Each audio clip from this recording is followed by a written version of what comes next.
নাতিকে খুন ঠাকুমার ডোমজুড়ে নৃশংস ঘটনার পুনর্নির্মাণ। গত মঙ্গলবার ভোরে নিজের 3 মাসের নাতিকে পুকুরে ফেলে খুনের ঘটনায় অভিযুক্ত ঠাকুমা সারথী বন্দ্যোপাধ্যায়কে আজ দুপুরে ঘটনাস্থলে নিয়ে গেল ডোমজুর থানার পুলিশ।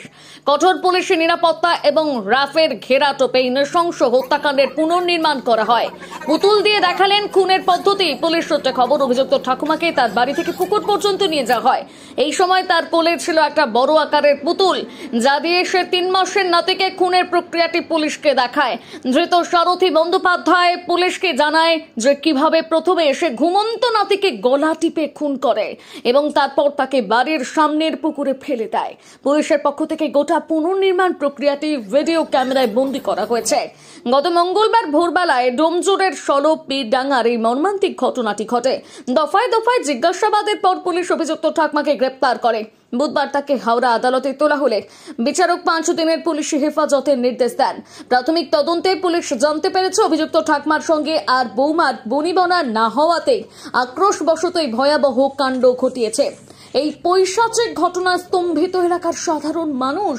স্থানীয় গ্রামবাসীরা অভিযুক্ত ঠাকুমার কঠোরতম শাস্তির দাবি জানিয়েছেন।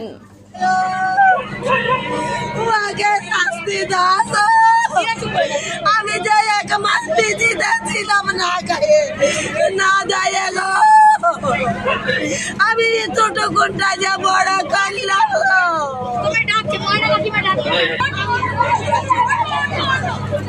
যে ওনাকে নিয়ে আসা হবে, কীভাবে মারা হয়েছে বাচ্চাটাকে সেই জন্য দেখানোর জন্য। কিন্তু যা দেখলাম, অনেকে বলছিল যে হয়তো উনি মারেনি, ওনাকে সন্দেহ করা হচ্ছে, কিন্তু আজ দেখলাম সম্পূর্ণ উনি মেরেছে। ঘর দিয়ে বাচ্চাটাকে নিয়ে গিয়ে পুকুর পাড়াতে রেখে গলা টিপে তারপর পুকুরে ফেলেছে। একটা বাচ্চাকে এইভাবে নির্মমভাবে মারা, এটা মানুষের কিছুই বুঝতে পারছি না কি কারণ, সে তো বুঝতে পারছি, উনিও বলছেন না। নাকি ছেলেকে পছন্দ করে, বৌমাকে নাকি পছন্দ করে না, যেটা শোনা যাচ্ছে। এই বৌমাকে পছন্দ করে না বলে বাচ্চাটাকে এইভাবে মারবে একটা? এদের মানুষ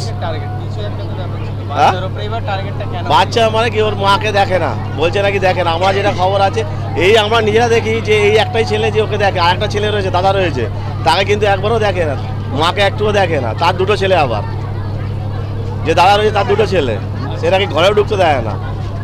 এই মা কেউ একটা পশুও কোনোদিন এরকমভাবে নিয়ে বাচ্চাকে মারে?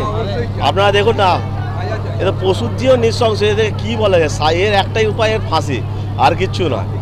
এই এখন আজকে এদের অবস্থা দেখুন, এর মা বাবার অবস্থা দেখুন। এটা 2য় বাচ্চা, একে না পিজি থেকে বাঁচিয়ে নেওয়া হলো বাচ্চা। এর আগেও একটা বাচ্চা মারা গেছে। এখন তো সন্দেহ তো ওইটাই যে দুধকে দেখে কেউ গলায় আটকে দুধ আটকে মরে গেছে। হয়তো আমাদের সন্দেহ তো ওর কাছেই যাবে। আপনার নাম? অমিত দত্ত।